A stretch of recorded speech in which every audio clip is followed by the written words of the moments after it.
সদস্যরা ওই যে অনেক দূর সামনে চলে আসছে। আমরা এখন চলে আসছি মুমিনপুর ভাঙন কবলিত এলাকায়। এই জায়গাটা সম্প্রতি রাস্তা ভেঙে নদীগর্ভে বিলীন হয়ে গেছে, আতাই নদীগর্ভে। সেখানে আমরা চলে আসছি। আরও সদস্যরা পেছনে রয়েছেন এবং অনেক সদস্য আমাদের সামনে চলে গেছেন।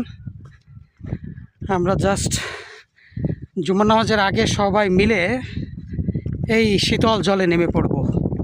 মহিষের মতো আমরা গলা ডুবিয়ে শীতল জলে আমরা শীতল হব।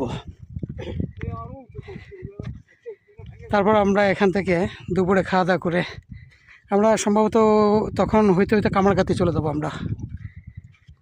তারপর দুপুরের খাওয়া দাওয়া ওখানে সেরে আবার হাঁটা শুরু হবে। কত কিলোমিটার আসলাম ভাই? 15 প্রায় 15 কিলোমিটার আমরা চলে আসছি। এখনও প্রায় আমাদের 22 কিলোমিটারের মতো, এখনও 25 কিলোমিটার ভাই। না না তাহলে আরো 20 কিলোমিটার। ও 15 হয়েছে, আর 20 কিলোমিটার।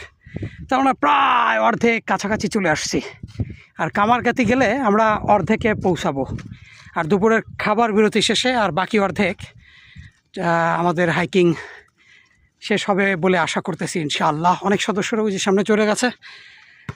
প্রচণ্ড পরিমাণে তীব্র রোদ, বাতাস নেই এবং নদীতে বাতাস নেই, একদম কর্দমুক্ত আকাশ।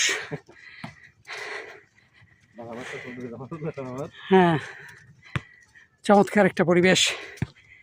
কিন্তু এখনও আমরা কেউ ক্লান্ত হইনি। মনোবল 80-তে 80। এ ভাই 72 গেল কই?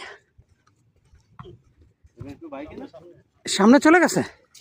আরে বাপরে, 72 বছর 65 বছর সবাই সামনে, বিশাল ব্যাপার। 72 বছর বয়সী লোক ওই যে সামনে, মাঝে দেখলাম কেমন ভাই, বিশাল ব্যাপার না? এই যে ভাঙন জিও ব্যাগ দিয়ে দিয়ে ঠেকাইতেছে।